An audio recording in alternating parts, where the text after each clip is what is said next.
How much bigger can Vanguard get? You know, it's not Coke and Pepsi. We're 20% of the U.S. mutual fund market. If you look at us on a global basis, we're only a couple percentage points of the overall market. So I actually think there's quite a bit of opportunity for us to continue to take our message. Certainly size is something that we always pay a lot of attention to, and the word of mouth and sort of the loyalty of our clients is actually what's really driven the growth. We have many investors who just keep putting more with us over time. So it's less about attracting brand new investors in many cases and just building relationships deeper and deeper. Equities have powered into 2018 after obviously a very strong 2017. At what point does it become irrational? I think we're getting very close in the U.S. The valuation's really high. I mean, every bit of good news seems to be incorporated into the market prices right now, and there's not a lot of room for bad news.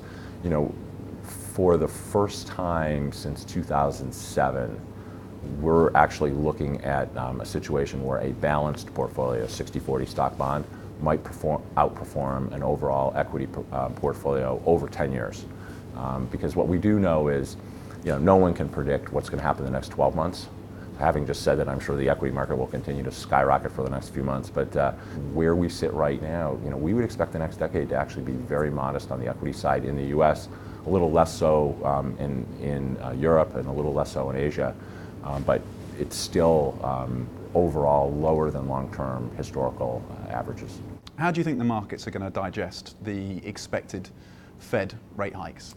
Very carefully. So, I think they're built in at this point. The big thing you got to worry about is an exogenous factor that drives either a pullback from the rate hikes or an acceleration of the rate hikes. And I think the thing to watch there are wages. There is some upward pressure on wages, and we're beginning to see that. So if the Fed all of a sudden hiked unexpectedly, you'd see a pullback in the markets. I think the stock market's kind of assuming that it's going to be very gradual.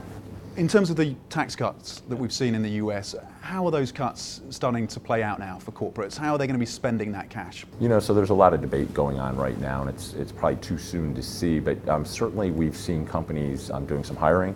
We've seen companies talking about CapEx, putting more money back, some factory openings in the US and so forth. I think corporations are going to be pretty thoughtful. This is the first time in many, many years where I think US-based, US domiciled firms feel like they're on an even footing globally from a tax standpoint. And so I do think you'll see more investment back in states. Will there be some stock buybacks? Probably.